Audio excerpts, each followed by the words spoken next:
बढ़ाएं अपना कदम सक्सेस की ओर मार्गदर्शन कोचिंग इंस्टीट्यूट के साथ। मार्गदर्शन कोचिंग इंस्टीट्यूट बिहार में एकमात्र कोचिंग संस्थान IIT JEE and medical entrance exam के लिए।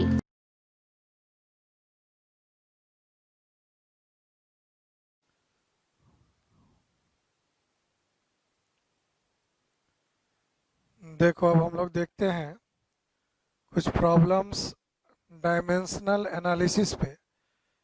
डायमेंशनल एनालिसिस से सीधा मतलब है कि डायमेंशन को चेक करके कुछ रिलेशन बनाना। जैसे इसी की हेल्प से हम लोग न्यू रिलेशन को इस्टेब्लिश करेंगे फिजिकल क्वांटिटी के बीच।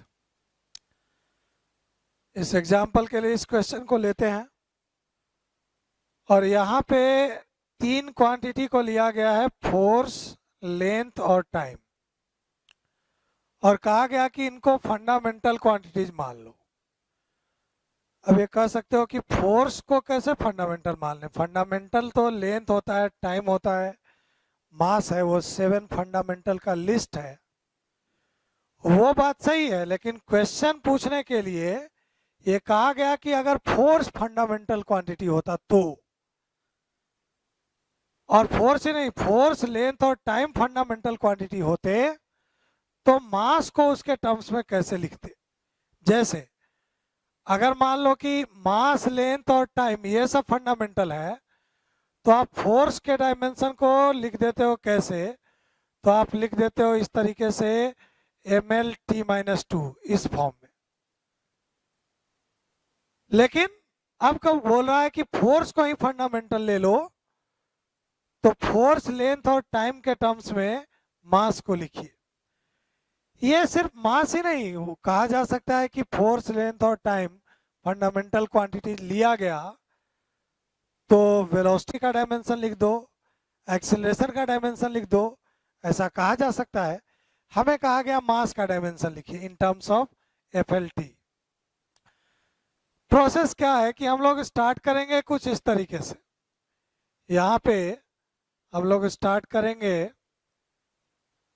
कि हमें मास का डायमेंशन चाहिए, m चाहिए, किसके टर्म्स में चाहिए, तो m चाहिए हमें फोर्स के टर्म्स में, लेंथ के टर्म्स में और टाइम के टर्म्स में।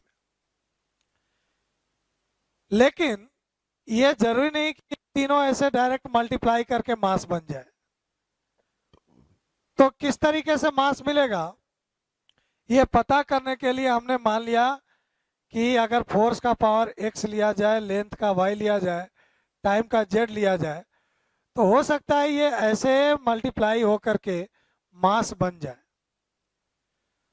तो ऐसे सवालों को सॉल्व करने का स्ट्रेटजी ही यही है कि आप को जिस किसी का भी लास्ट में फॉर्मूला पूछा गया या डायमेंशन पूछा गया, जिनके टर्म्स में पूछा गया, उसके साथ उसके रिलेशन को ऐसे लिख दो मल्टीप्लिकेशन के फॉर्म में, और पावर को हमने मान लिया XYZ कोई पावर है।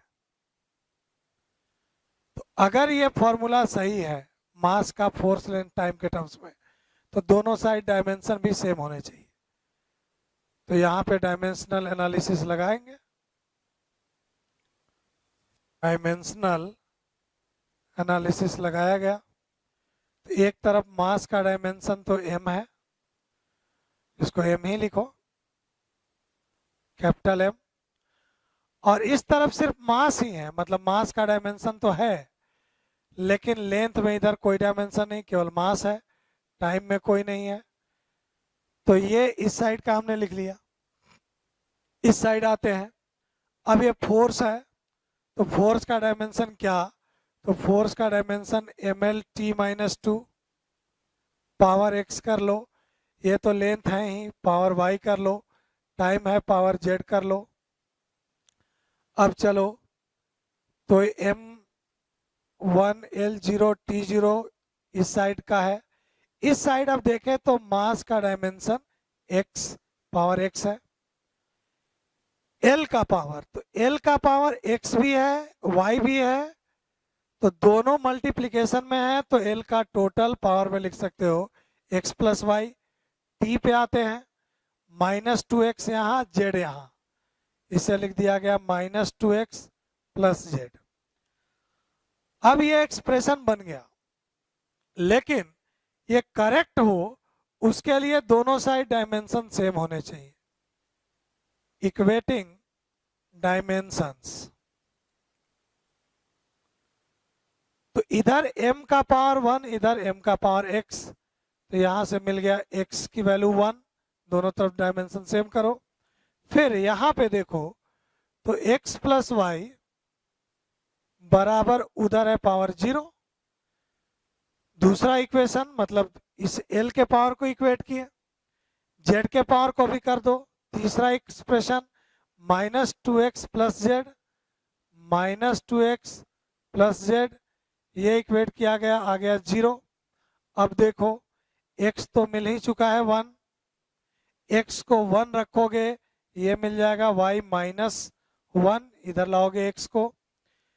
अब यहाँ x की वैल्यू रख दो 1, तो -2 इधर, z की वैल्यू मिल जाएगी 2।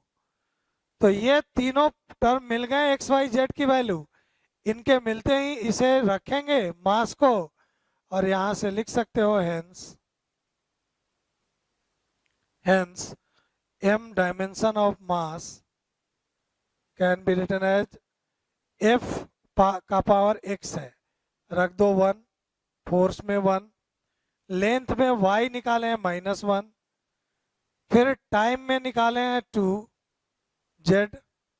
तो ये अब डायमेंशनल फॉर्मूला हो गया मास का, किसके टर्म्स में, फोर्स, लेंथ और टाइम के टर्म्स में। ये क्वेश्चन आए हुए कॉम्पिटिटिव एग्जाम में भी इस टाइप के क्वेश्चन आते हैं, और ये कई क्वेश्चन ऐसे बनाए जा सकते हैं। एक दो और क्वेश्चन हम लोग देखते हैं, लेकिन हर क्वेश्चन में देखोगे स्ट्रेटजी वही रहेगी कि जिस क्वांटिटी को जिन क्वांटिटी के टर्म्स में पूछा जा रहा है उसके साथ ऐसा रिलेशन बना देंगे, पावर उनका कुछ एज्यूम कर लेंगे, और डायमेंशनल एनालिसिस के द्वारा, इसी प्रोसेस के द्वारा इन वेरिएबल्स जो माने हैं उनका वैल्यू निकाल लेंगे। वो निकल गया, हमें फिर उसे रख देना है, मिल जाएगा आंसर।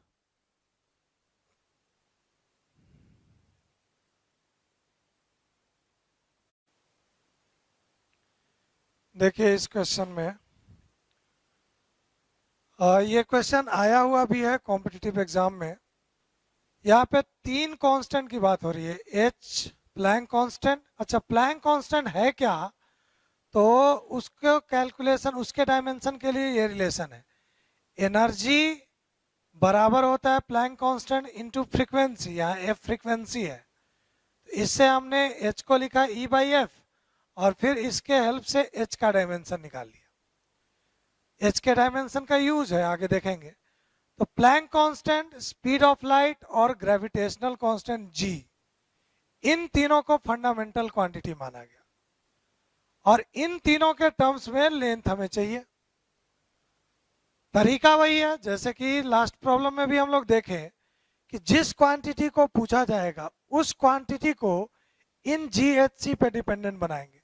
अब ये डायरेक्ट तो होगा नहीं, इसलिए पावर लिया गया XYZ मान लिए।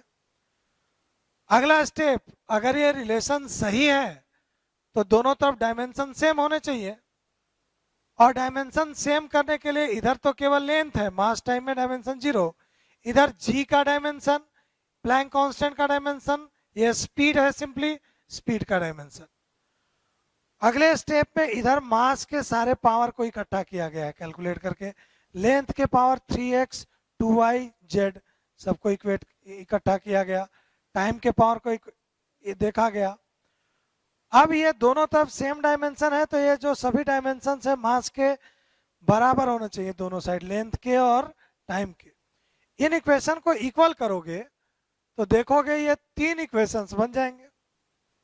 मास वाले को इक्वेट किया, ये मिला, लेंथ वाले से ये मिला, टाइम वाले से ये मिला।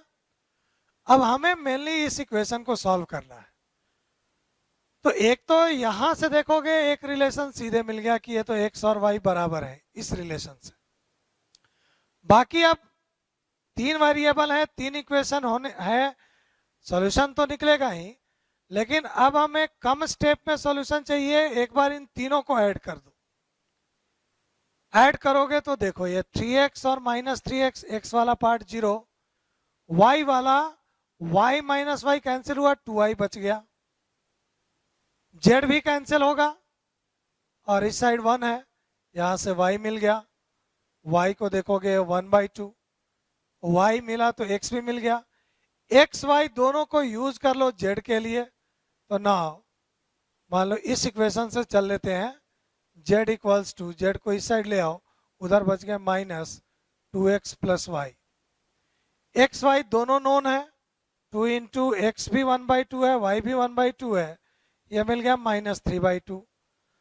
अब आपको तीनों मिल गए हैं, एक्स वाई दोनों 1/2 और z -3/2, तो इसके हेल्प से therefore length can be written as g to the power x 1/2, h to the power y is also 1/2, c to the power -3/2। इसी फॉर्म में भी रख सकते हो इसे, या चाहो तो हाफ पावर का मतलब रूट से है, g और h का रूट, c को ऊपर से नीचे ला सकते हो 3/2। तो ये कह सकते हो कि अलग अलग क्वांटिटी देकर के ऐसे प्रॉब्लम को थोड़ा सा लेंदी किया जा सकता है, कैलकुलेटिव किया जा सकता है, लेकिन अप्रोच इस टाइप के हर सवाल का यही है कि जिस क्वांटिटी को निकालना है, जिनके टर्म्स में निकालना है, उसको आप ऐसे एक बार एज्यूम करिए, आगे फिर डायमेंशन को इक्वेट करिए, इक्वेट करते हुए एक इक्वेशंस बनेंगे, उन इक्वेशंस को सॉल्व करिए, वैल्यू मिलेगा, उसे रख दीजिए, वही रिलेशन मिल गया।